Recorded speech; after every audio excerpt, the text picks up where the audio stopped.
Good morning, everyone. We're just waiting for everyone to come in from the lobby. I'll give it another minute.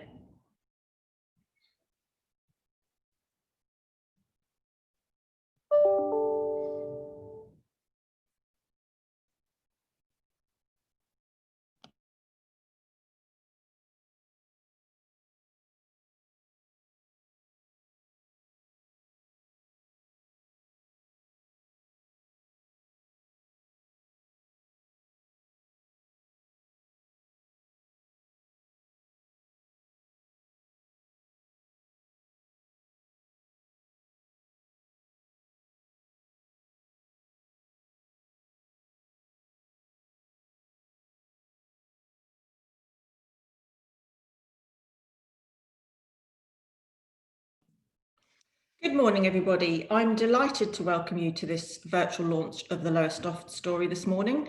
I think we've got the majority of people here, so we will make a start.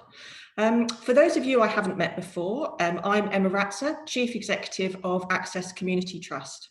It's so brilliant to see so many of you here on this call today as representatives of business and organisations from across the area. I'm really pleased you've been able to join us today to hear about our ambitious plans to develop the economic prosperity of Lowestoft and putting us firmly on the map as a place to invest, do business, visit, study, live, and of course, have fun in. I'm conscious that many of you won't know who I am, what I do, and why I'm so passionate about this initiative. So I have been living and working in Lowestoft for 13 years now, and Access is actually celebrating its 45th anniversary this year. We're rooted in Lowestoft and are the proud support provider of one of the first homeless hostels in the UK, which was opened way back in the 80s, which we are still running, and it never has a spare bed, I have to say. And Lowestoft was the first community cafe we opened back in 2016.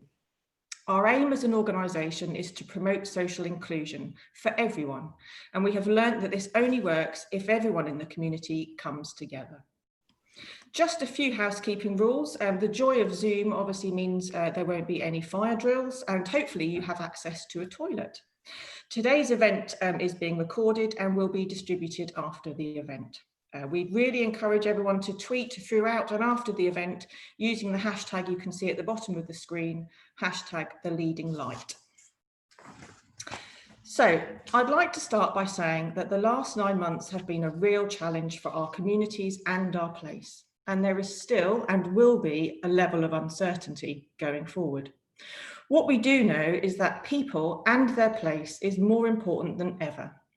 We had planned to deliver this event pre-March, but unfortunately the timing just wasn't quite right.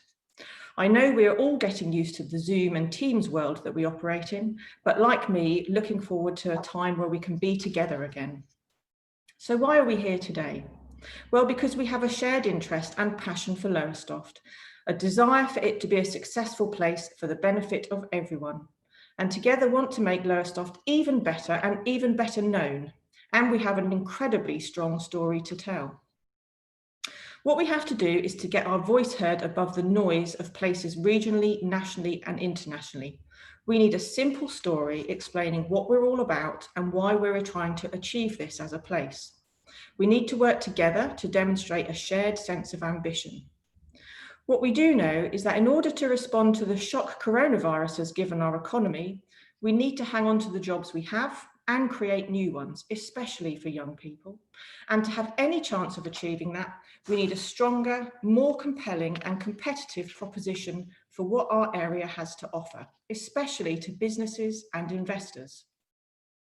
In Lowestoft, we have many plans, interventions and projects underway, such as the new crossing, the Gullwing Bridge, the Heritage Action Zones, our cultural strategy and town investment plan that we'll tell you more about later. However, we felt there was a missing piece to the jigsaw, something that joined it all together. We were missing a forward-looking shared view of what Lowestoft could become, in essence, the Lowestoft story. Some of you may recall being invited to have your say to help shape the Lowestoft story via one-to-one conversations, focus groups, workshop and online surveys. What you will hear today is the result of this engagement activity and what this means for Lowestoft going forward. The story will help give us focus, ensure we play to our strengths and that we grasp the opportunities that are in front of us. But its real strength will come from each and every one of us playing our part in bringing it to life, so that the rest of the world starts to see and hear a confident and consistent message about what Lowestoft makes Lowestoft special, regardless of which one of our organisations is speaking. My job today is to be the storyteller and to walk you through the new story for Lowestoft, to tell you why it's been created, where it comes from, why it matters, and with my colleagues that join me today, to demonstrate the relevance of it to businesses and organisations in the area. So, our story articulates the distinctiveness, character, and characteristics of Lowestoft, and the key elements for the development and promotion of the place. This overarching view consists of themes which are chapters of the story. There are 2 themes, and they represent what needs to be fundamental aspects of Lowestoft as it grows and develops. The theme areas combine elements that are already important in the place alongside new ingredients for the Lowestoft experience. The story provides the blueprint for this and what sets Lowestoft apart from other places. So extending the story analogy a little more, if I'm the storyteller here today, then I'm going to be joined by some characters who will help to illustrate what this new story means to them. Our first theme is naturally part of our DNA. We have called this Exploring the Eastscape. Lowestoft benefits from a great variety of landscape and seascape with big skies, beaches, broads, coastland and marshland. Within a relatively small area, you can have a myriad of experiences from a busy beach to almost splendid isolation in a wonderful rural environment. There is space to enjoy for all the family, whatever their ages, allowing a chance to breathe, discover, and explore even more. We celebrate being the most easterly point in the UK where the sun rises first. This allows us to be morning people, up with the sun, and encourages us to experience a healthier lifestyle of walking, cycling, and being active.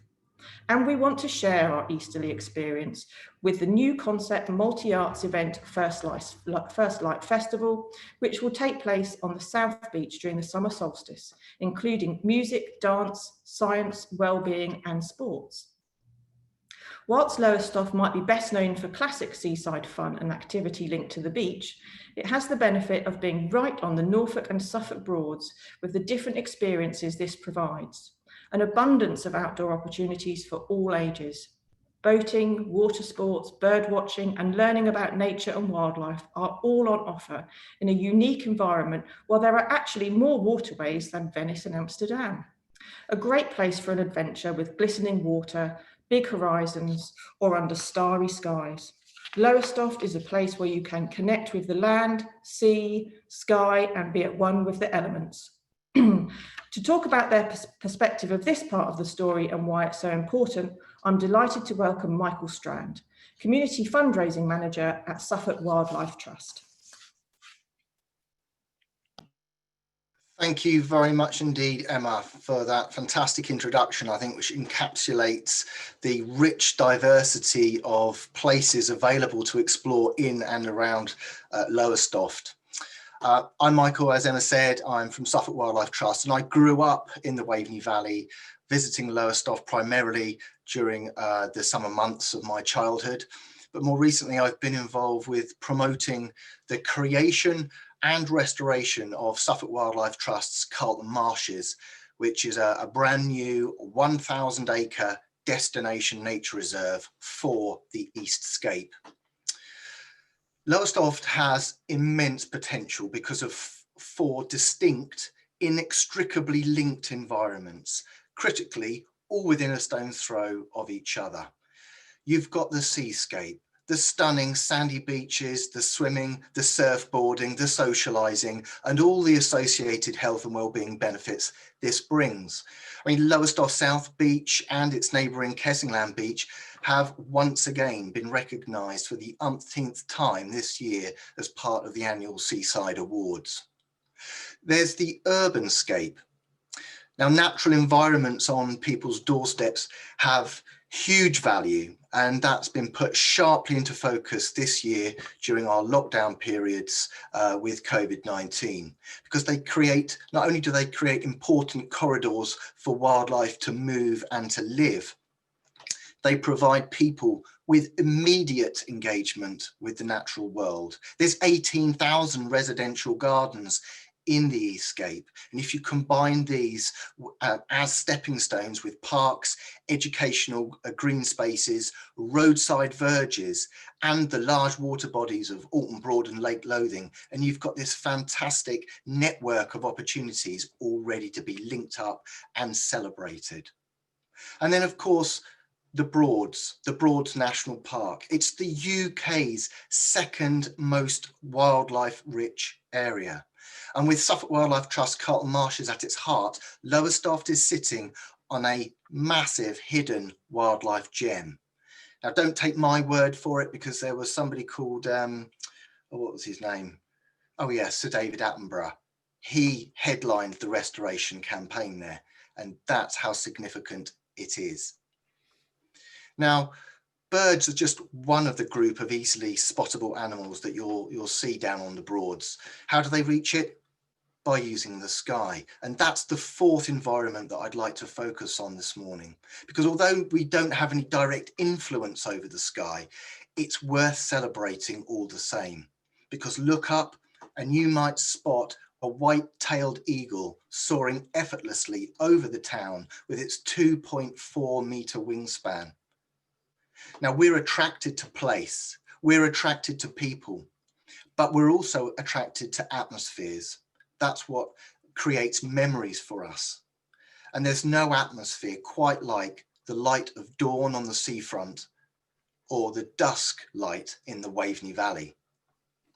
So where do I see the biggest opportunities linked to the environment? Well, at the seascape, I think this is about changing people's behaviour around the marine habitat. The ongoing need to reduce the effects of pollution and plastics and how we use that space. And there's so much more to discover out there. I mean, did you know, for example, that the world's second largest whale and seahorses swim off Lowestoft and Suffolk's shores? Or that in this year, 2020, Suffolk has its first ever protected marine nature reserve in our country's history. Now, within our urbanscape and the plans to redevelop the town centre, this is the moment to embed opportunities for connection between people and wildlife. And I think we should focus that on action for insects across our green spaces, our roadside verges, and importantly, our buildings. This approach is already being successfully adopted by local authorities and other organisations elsewhere in the UK and Europe.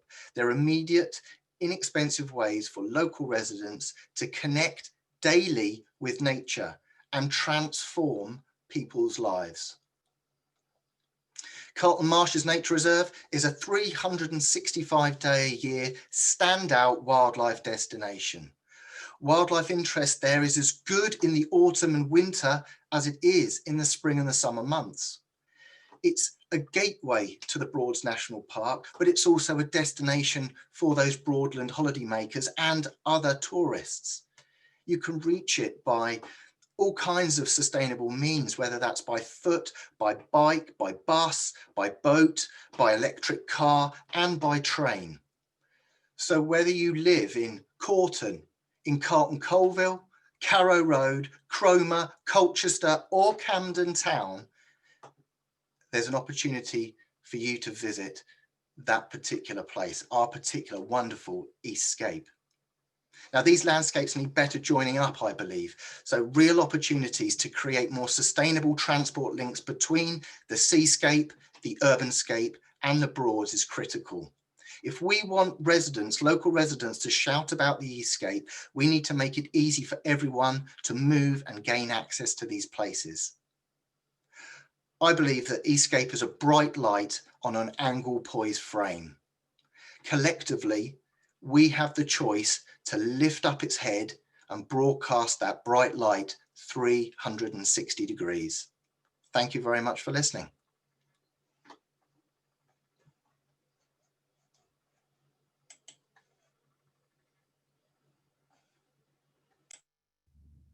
Thank you, Michael. That was amazing as ever. I'm so glad it's not just seagulls we've got in the sky here. So moving swiftly on to our second theme, which links quite nicely and is another one of our absolutely central parts of sense of place. We have called this theme Harnessing and Celebrating the Energy of the Sea. Lowestoft developed as a place because of the sea. This relationship shaped the sense of place and personality of the town and its surrounding area. In the early 20th century, Lowestoft was one of the country's leading tourist resorts and a major fishing port, with a fishing community called the Grit that literally grew up on the beach and epitomised the nature of the place. Fishing gave way to oil and gas exploration, and this has faded in its importance for renewable wind energy. The sea has always been the provider in one way or another. Lowestoft sits at the gateway to many of the current and future offshore wind farms, placing it at the heart of the UK's clean energy sector. There is a potential for £60 billion of capital investment in offshore energy and engineering by 2040. And whilst the port is important, so are other businesses, such as CFAS, which is the world leader in marine science and technology, and of course Birdseye, who produced the first fish finger here in Lowestoft. Tourism has equally changed, and whilst Lowestoft still attracts thousands of people every year, with the visitor economy being worth approximately 60 million a year, you can experience cliff walks, sea views, the amazing beaches, and a quieter enjoyment of this special seascape. As Lowestoft grows and develops, it will have the sea as a determining factor which affects everything it does as a place. Public realm, signage, opening up sea views, and making it as easy as possible for people to enjoy the seaside experience. This fantastic asset must never be taken for granted, as it's critical in celebrating the heritage of the area, as well as the new industry and opportunities it has for creating, and is just as important for incomers as residents. There is definitely a new and exciting energy about Lowestoft. To talk about their perspective of this part of the story and why it's important for the place, I'm delighted to welcome Rachel Bunn, Assistant Principal for Apprenticeships and Employer Engagement at East Coast College. Many thanks, Emma. So it can easily be described that the sea can actually be seen as a metaphor for life in so many ways. On one hand, it's beautiful and strong, resilient and ever present. The tide ebbs and flow, and we can all move alongside that movement. The water can also be smooth as glass or violent and stormy, and this interchangeability can be seen if you're standing on a beach or just going through life. The sea is beautiful and rich with experience, but it can also be extremely hard at times. We all go through rough and turbulent times, and also times of peace and serenity. Lowestoft's location lends itself to be an amazing place to live and work. I was born in Lowestoft, and 43 years later, I'm proud to say that through the peaks and troughs of life, I'm proud to work in Lowestoft and for East Coast College. The Eastscape that's already been mentioned is something everyone should be proud of as a vision, not only for what we already have, but also what we can have in the future. My family had deep roots within the town, ranging from boat building, food production, education and construction. Lowestoft is a town that has seen dramatic changes over time, but we should also never forget its history and what makes it special. The sea is a resource that has many benefits, such as well-being, employment, environmental diversity, and the centre of many stories. The ocean washes away our tears, our sorrows and our pain, but it's also a place to take refuge, to rinse off the daily life and relax. It is the workplace and office of many. It is seen as complex, deep, but also underneath can flow a strong rip current. The sea can indeed reflect the journey that everyone has been through in the last 6 months, but at the same time, it shows us that we can be resilient as well as the importance of coming together.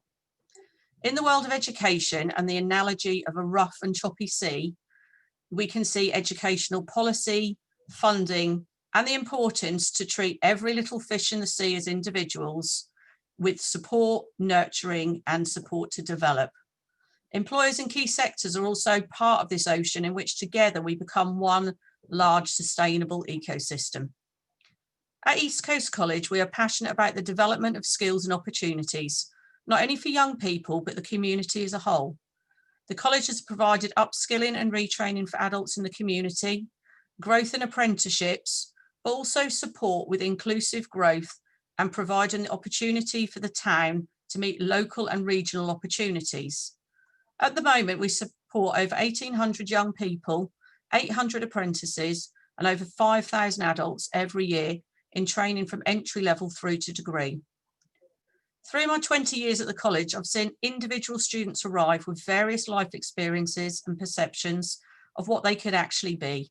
It's fair to say that some may see Lowestoft as a stormy, overcast day and not the potential it can provide them for now and their future. Lowestoft has seen an evolution of place and meaning over the years, and in terms of careers, we have seen the college start over 100 years ago as a small fishing and engineering college to now one that has diversified alongside community and employer need. In education, it is vital that we do just not do what we believe is right, but also develop partnerships with others to ensure our curriculum offer is robust, challenging, and inspiring. Living in Lowestoft, I'm sure that a lot of people take for granted the environment that's already been described this morning and not seeing the opportunity for sustainable growth and reminding people why Lowestoft is such a great place that should be at the heart of everybody. The college is now a centre of excellence for its energy centre, and this building was designed alongside the sector to ensure we could offer outstanding training and apprenticeships.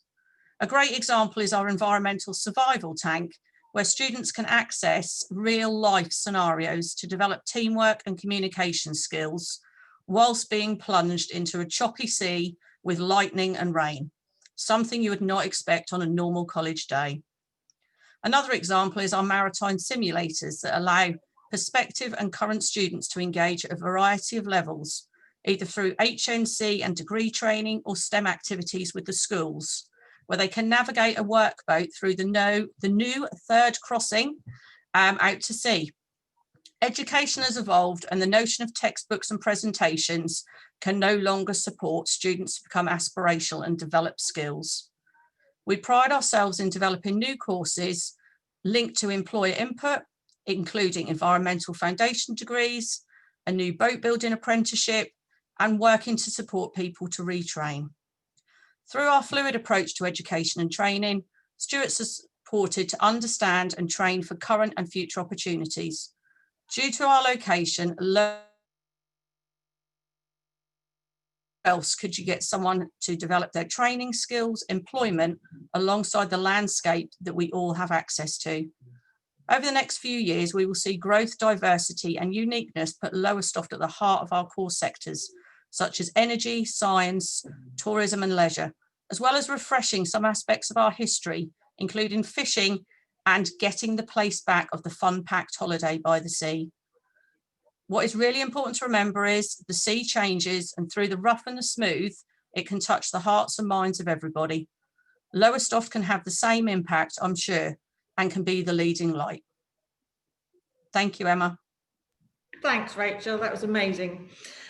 So you've heard now about the two themes we believe articulate our distinctiveness and why this place should be thought about, and our key economic advantages, the things that make us special, the things we can capitalise more on, and the things that we need to challenge ourselves to deliver on. These are the themes you can use to hook your messages onto when we speak about the place, the things we will accentuate or focus on, and the assets and strengths we believe will ensure we stand out from other places. Of course, there are other things we will want to talk about, but we will be using these themes as anchors. So finally, as part of our story, we decided to headline these themes with a more emotive behavioural statement that is a reflection of our aspiration as a place. We've highlighted this as Lowestoft, the leading light. Lowestoft has been the place for visitors and business, and it will be again. The natural beauty is still there, and the apparent disconnect with port and industry give it an authenticity and charm that's hard to find. This is a place that's rekindling its confidence, a place of firsts, from the fish finger to the first light, and there will be many more. There is a fresh energy for Lowestoft to think differently and do things differently, using the metaphor of first. After all, you can have your first coffee in the UK here, and so much more. This is being driven by a new industry, but also culture and creativity, as Lowestoft makes the most of its many assets and is developing a new level of confidence and, most importantly, aspiration. As this is so powerful and means so much for Lowestoft, we have two speakers for this section. Firstly, to give her perspective, I'm delighted to welcome Genevieve Christie, Director of the First Light Festival. Thank you, Emma, and good morning, everyone. I'm delighted to be talking to you about Lowestoft, the leading light, because, as has been said, this is a very exciting time for Lowestoft, not least for its future as a creative hub, where culture and the arts have the potential to make a big impact in illuminating Lowestoft's spectacular assets, its stunning coastal geography, beautiful parks, and the historic heart of the town. Culture and cultural activity in all its different forms brings people into places and spaces and makes those places come alive, something, of course, that we've been sorely missing this year. We also know the economic value of the cultural sector, that the arts and the creative industries contribute hugely to GDP. And this is the case with the local Lowestoft economy, where currently the sector contributes £31 million a year, and that's an amount that has the potential to grow and grow. My partners and I conceived the idea for First Light Festival really to wake people up to what Lowestoft has to offer. We could see what a wonderful town this is, blessed with all those natural assets, and also with creative, original thinking people. And we were confident that culture could make the same impact that has been so positive in other towns and cities.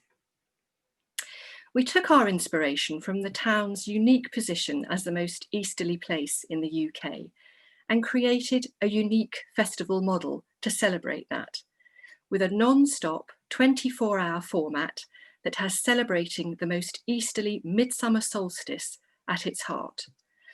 This is a completely original idea, and it really captures people's imagination. And it means that very high quality artists and organisations want to be involved, and lots of people from all over the country want to come. First Light, with its beach focus, values of sustainability, creative engagement, themes of renewal, and the narrative around the First Light, enables Lowestoft to be showcased to the country, to the region, to be seen as a place where culture is celebrated, where renewable energy is championed, a place that holds a 24-hour festival with wild camping right by the sea. And this positions Lowestoft as a vital part of cultural tourism for the east of England. For the first time ever, next year, all of the 16 destination marketing organisations in Norfolk and Suffolk are coming together in a national campaign called Unexplored England, Norfolk and Suffolk.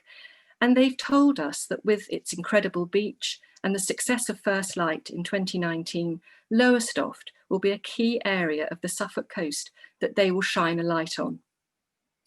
First Light is a free access, multi-arts, multi-generational festival. It's an ambitious project on a large scale, but it's also 100% about local people. Last year, more than anything, First Light reminded people about all the good things in Lowestoft. At the festival and afterwards, so many people told us that they were proud to come from Lowestoft. But that feeling of pride and involvement can't just be about the 24 hours of the festival. It's also very much about being involved in it. We know that volunteering boosts skills and confidence and makes people connect with their environment. And our volunteer programme will engage as many people as possible in being part of First Light and helping to deliver the festival. First Light community projects work with people from communities across the town, including those who are most marginalised, involving people in co-curating key festival moments, such as the opening, the garden stage, and very importantly, the sunrise celebration, which all gives people a sense of ownership and empowerment, and again, that word, pride. First Light demonstrates to the town and the region that Lowestoft encourages and fosters creativity through the arts and also through business and being entrepreneurial, attracting local producers and businesses and inspiring young enterprises to showcase their skills and wares to a vast audience. Working with high quality partners in the arts and from other sectors like science and nature, and in creating cultural and cross-sector work that responds to the landscape, local heritage and a sense of place, First Light is part of positioning Lowestoft as a place where people can innovate and take risks. Connecting young people to the confidence of First Light builds aspiration and a can-do attitude. And so from early years upwards, we work with the primary and secondary schools for children to be part of First Light's literacy, science, music and arts projects. And we partner with further and higher education settings for projects that widen access to and knowledge of the creative industries. An example of this is our youth music project that will build skills and offer the chance to showcase them to the community and the wider world as part of the new First Light youth music stage. Lowestoft is emerging as a leading light in cultural placemaking, and I'm very excited that First Light is playing a central part in this. The First Light Festival narrative that the sun always rises and that it rises first in Lowestoft lets us see the town as a place with a stake in the future. So as we say at First Light, see you on the beach. Thank you very much. Thanks, Emma. Thanks, Genevieve. An amazing project that really did demonstrate true social inclusion. So thank you very much for that. Now to give his perspective, I'm delighted to welcome David Carlin, who's Director of Science at CFAS.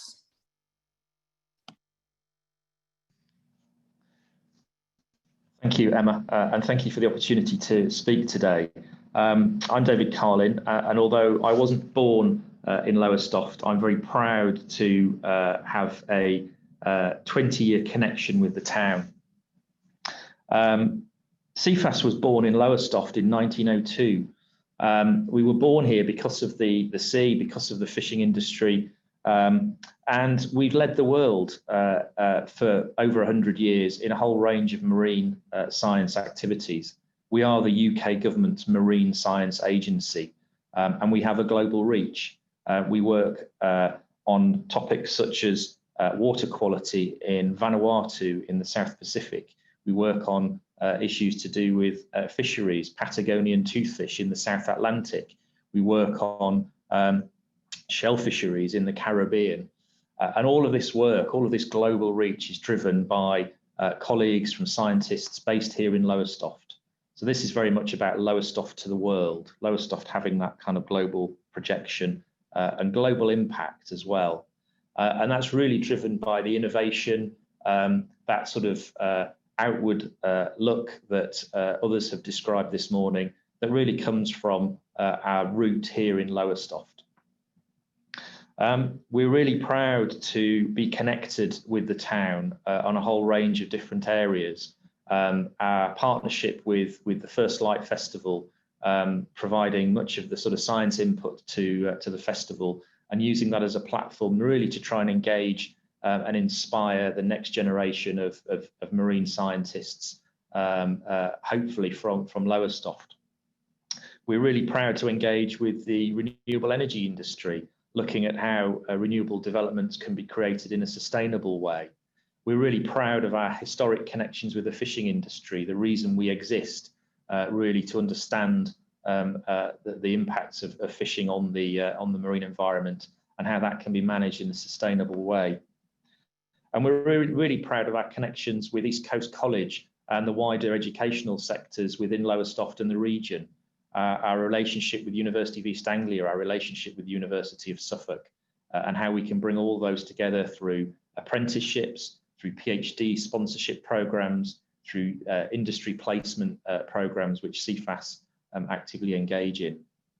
What a fantastic asset Lowestoft is to our aspirations, not just for UK-based marine science, but international marine science. And international marine science is increasingly important as we move into a post-COVID world. We look at the recovery of economies, not just in the UK, but globally, and we use our oceans as a key means to really drive forward that economic recovery. And marine science driven by Lowestoft-based organisations like CFAS, but Lowestoft homegrown talent is going to be absolutely critical in helping to make that massive impact that the marine environment can provide in terms of our green recovery on a global scale. So we're really proud to be part of the narrative, the story of Lowestoft.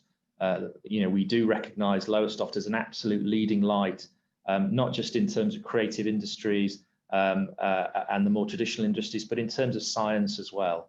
The fact that CFAS has been here for over 100 years has enabled us to really project Lowestoft as a world leader in marine science. And I'm really excited to be leading a programme at the moment which looks at how we might take that one step further, potentially creating more of an academic focus in the town itself, creating and growing our own pipeline of future marine scientists through study in Lowestoft, linking not just science, but industry, higher education, and all the wealth of other assets that the town has to offer as well.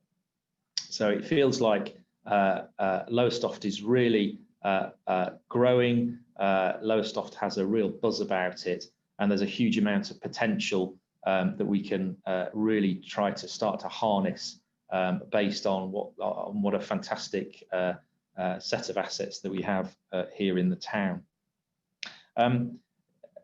Global reach is really important, and I know sometimes it can be easy to forget the global impact that our town has. CFAS is one example of that, but there are many, many other examples of where Lowestoft expertise, Lowestoft innovation, and Lowestoft creativity have really changed the world.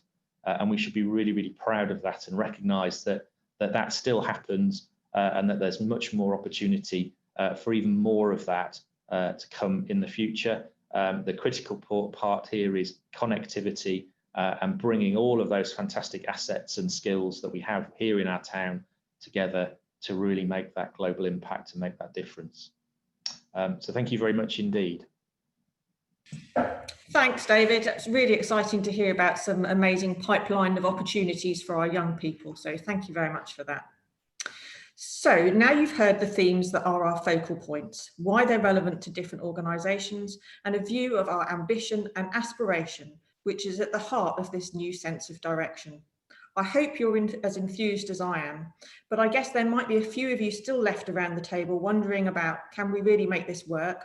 Will it make a difference? And is it just going to be a flavour of the month? So to help answer those questions, I would like to invite Thinking Place, the place specialist organisation that has helped us in creating our new story and brand, to give us their perspective of where Lowestoft is at, what it can achieve, some examples of success from other places, and most importantly, your role in all of this. So please welcome their founder, John Till. Thanks, Emma. Wonderful to be with you all today. What an exciting day for Lowestoft. Thinking Place for the last 14 years has been working with places across the UK to help them reimagine themselves through creating a new forward-looking story of place, created through the eyes of the stakeholders. And it's been a privilege to have this relationship with you guys. And without doubt, you are a special place with very special people. And what I want to do in this very quick slot is talk about what's happening with place at the moment, to touch on some exemplars and reflect on what's important for you. And the focus is really on place at the moment. And we heard yesterday from government all sorts of initiatives, all focused on place. And it is the heart of everything we do. And the brilliant thing is that Lowestoft is an exemplar of being place-led and an exemplar of making the place the hero. And what we see there, and you know and experience it, is your place is really changing. You know, it's moving more to be a hub, a sense of community, a place where people come together, where ideas are shared, where people have fun, where there's leisure experience, and very importantly, the last point there, where people are happy and comfortable and a place that they can really call home. We've all experienced how important that is in recent months. So let's look at some exemplars of other places, and we'll start in St Helens in the Northwest. And we worked with them to create a story for St Helens, which is about them being culturally centred and having a focus on culture. And the interesting thing is we did that a couple of years ago, and they've now moved on to getting a Towns Fund deal and an investment plan, just like you have recently submitted. And the powerful thing about this is their Towns Fund investment plan is contributing to delivering that story that was created 2 years ago. So different investments, different projects, different interventions, all building that story of place. Let's go to North Notts, which is surprisingly north of Nottingham. Worksop, Retford, hundreds of acres of trees, agriculture. And I know when we went there, we thought, what is going to happen with this place? Well, it created its story, and now it's sustaining its story because it's got a place board, a leadership group, it's got ambassadors, they're doing things differently, and they're sustaining that. And they created the biggest business improvement district in England on the back of that work, creating £3.2 million of investment in place for the next 5 years. And not far from me here is Burnley, a post-industrial place. And, you know, it's struggling to find its way in the world, but having immense success. One of its big problems is it's quite near to Manchester, but a certain beaching took a little bit of rail line out, which meant that the journey to Manchester is about an hour and a half. So what they've done is use their story, their leadership group to lobby to get that track put back in place, because they could tell the story of what it would do for their economy, and it's halved the journey time. And then we moved to Coventry, a place we've had an 8-year relationship with, you know, not viewed exactly positively in London and elsewhere, a place that perhaps had got a bit stuck. Everybody talked about Coventry as Lady Godiva, lots of concrete, and they used to make cars. Well, it's certainly transformed that message, and it's certainly transformed the reality through the likes of the universities, Jaguar Land Rover, and through that newfound confidence and buzz, not only bid for, but won UK City of Culture. And that's an amazing achievement for a place that wouldn't have even thought about doing that. So you can do amazing things. So let's move on to you guys and to think about Lowestoft and making some place magic. And that's what this is all about. So what does it really mean? Well, first of all, it's having the confidence to just do things differently. And hopefully in what you've heard, you can see that. It's also about people standing up and being counted. Stop just standing there going, oh, we leave it to the council, and then criticising them. We can all be leaders. We can all help. We can all push the place. We can all get it on the map. It's also about how we come together. And we came together in the crisis of COVID. But we've got to stay together, and we've got to create more collaborations as we look to be proactive about building the economy. And in doing that, you have to be authentic. You've got to focus on your assets. There aren't going to be big gifts and big investments. You've got to make the most of what you have, and you have got a lot. But don't try to be what you aren't. You're fantastic anyway. And all of this stuff, there are two key words in terms of how you deliver it. It's about inspiring people, and it's about damned hard work. It is, it's not going to be easy, but you have got fantastic foundations now in terms of what to build on. And just think of some of the things that you have. Why it's such an exciting time, from the crossing to water to beaches, the Broads, renewables, being first. How much do you want? You are brimming with potential. And the key bit here, I think, as we finish this session, is whatever you do, chuck away that half empty glass and focus on what you've got. Focus on what you can do with it. Focus on how you can make what you've got even more positive and get that message out to the outside world. I wish you every luck on your journey. Thank you, John, and thank you for your enthusiasm. I really feel like, having heard everyone today, our story is going to allow Lowestoft to be truly transformational and not just a place where transactional business occurs. So finally, I'd like to hand over to Stephen Javes, Chair of the Lowestoft Place Board, who will tell you more about what's next and help close today's event. Thank you very much, Emma, and a personal welcome to you all this morning, and thank you for joining the meeting. Just before I get started, I was noticing there were problems with people signing in this morning, so apologies for that.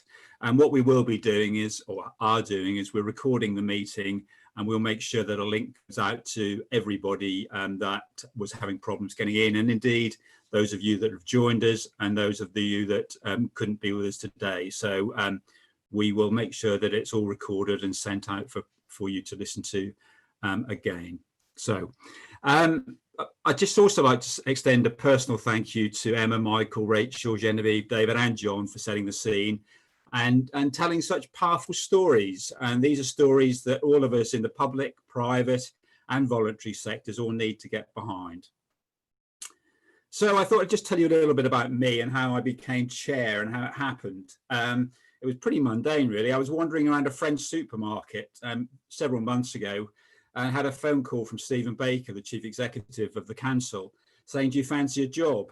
Well, I did. And I think the reason that he rang me was the fact that in my professional career, I used to harass him at lots of meetings to say, or private meetings, not in public, I have to say, about the state of Catvike Way, the main road through the town, the state of the seafront and other such things, to the point where his secretary used to prep him before I arrived, I think. So I think that's why I sprang to mind. So a little bit about me. Up until 2 years ago, I was the chief executive for 27 years of the Orwell Group, who worked in the Eastern region, with an emphasis on Lowestoft and indeed a local office. And over that time, I've worked with a lot of organisations within the town, the Citizens Advice Bureau, Stonham, Housing 21, Mencap, Mind, Community Action Suffolk, and last but not least, of course, Access Community Trust. On a personal level, I'm absolutely passionate about the town and the surrounding area, and for it to become prosperous, vibrant, enjoyable, a place where companies want to invest, people want to live, and importantly, where people can be safe. And apart from excursions to university, I have lived here all my life. Well, nearly anyway. My parents moved here when I was 1. So the town's in my DNA. But we do have issues. We have deprivation. We have 8 neighbourhoods in the bottom 20% of indices around deprivation. That's 12,000 people. We have 87 retail outlets empty at the last count. We have unemployment. We have poor educational attainment compared to the rest of Suffolk. And like other ports, we only have 180-degree catchment, which is always an issue. We have an aging population with inward migration, and also we're susceptible for flooding. I think, was it 2013? And I have personal experience of sitting in the Theatre Royal in Norwich watching a play and getting a phone call and having to leave my wife and friends and dashing back to Lowestoft to wade through water to get with one of my teams in Levington Court in Lowestoft, and the next day to start sweeping out and getting back to normal and seeing the devastation caused by the flooding and the silt and having to rehouse people. But it's also time for us to shine.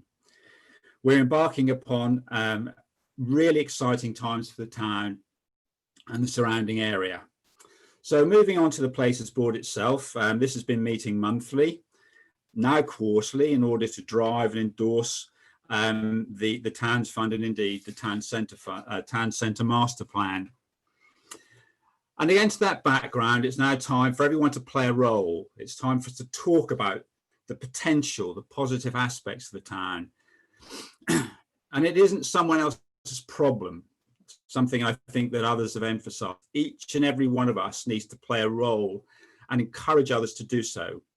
Yes, the Town Investment Plan and the Town Centre Master Plan major heavily on infrastructure projects, and I will talk more about that.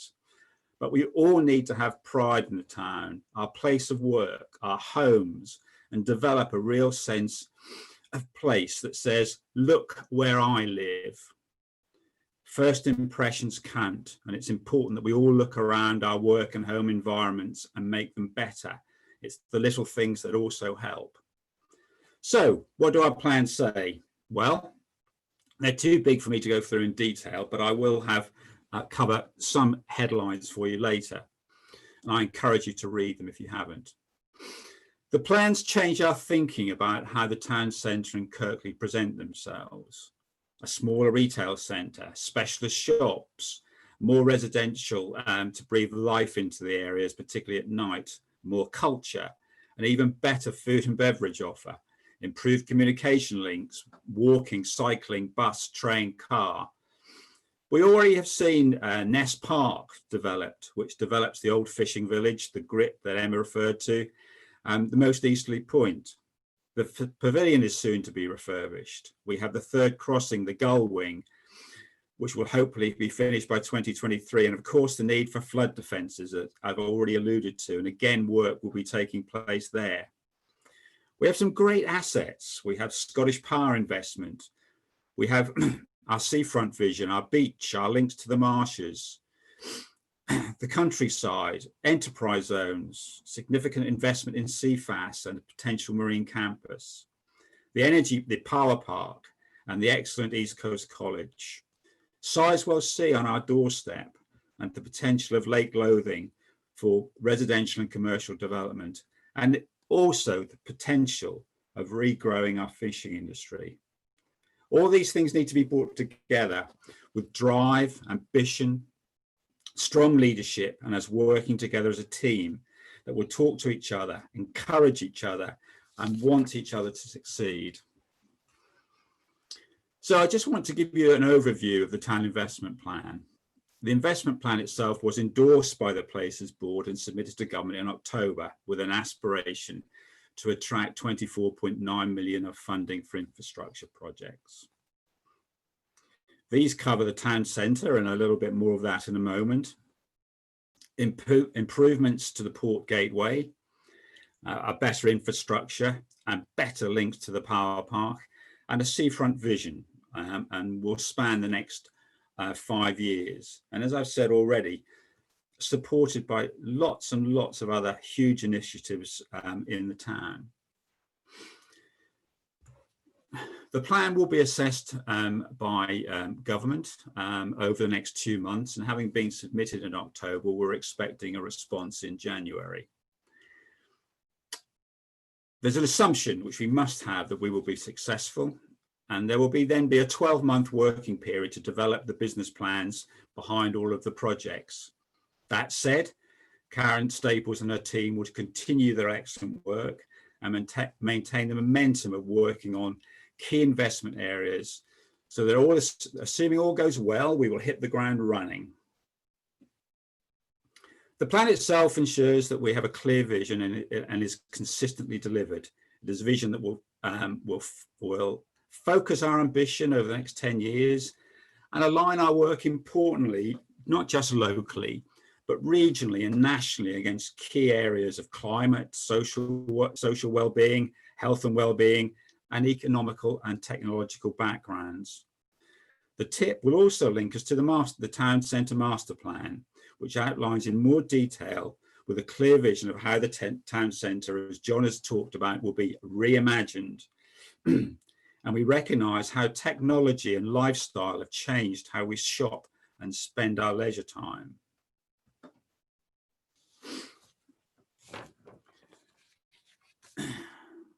The Town Centre Master Plan will divide the town into 4 sectors. Historic, which is the old High Street, where we hope to have creative areas, workspace, independent shops and galleries. An innovation area, which will link to the Power Park, which is the old London Road North, where we will see renewable work and research. The Heart and Cultural Centre, town centre, with better retail, library, theatre, open space and leisure, and a station quarter, an entrance to the town, where hopefully the Gull Wing will take away road traffic, and it will also develop links to the seafront. And it's probably worth dwelling on what success will look like amongst all of this. I hope we'll see more people in the town. We'll see a smaller retail core with new offers, a good digital infrastructure, less traffic, more open space, emphasis on the town's heritage, better leisure, theatre culture, new homes, which will bring a vibrancy to the town centre at day and importantly at night, and to make it a safe place. So at this point, it's worth emphasising what I said at the beginning. This is not a council's project. It's a partnership with all of us in our workplace and in our private lives. We all have a role to play to get out and a story to get out to our friends, our colleagues, potential visitors and investors. Instead of COVID, let's talk about Lowestoft. I think we need something else to talk about and discuss. So this takes me to the ambassadors group. They've been really important in the work that we do. There are 11 lead ambassadors plus 200 stakeholders. And I'm very happy for you to spread the word. The more the merrier. So if you know anybody, please get them involved. One ambassadors group has already taken place, and there will be another 7 in the next 18 months. And you will be notified of dates. Ambassadors will be given tools to tell the story I've been outlining. There will be photography. You've seen the selection while I've been talking and while others have been talking. A masterclass has been arranged for the 8th of December, and you should have all had an invite, where you'll learn how to use the materials both inside and outside your organisations, and alongside promotional work that you do for yourselves. A Lowestoft story book with new photography and visuals will be shared with you. And I want to say at this point, both for the work you have done and in anticipation, a huge thank you to you all for being involved. Now, this leads me really neatly and a great way to conclude to a timely film premiere this evening and a great news story. Josh Fremantle has worked on this film for several months, and it premieres on YouTube tonight at 7:15. And I've got a couple of quotes from Josh, which I will read out.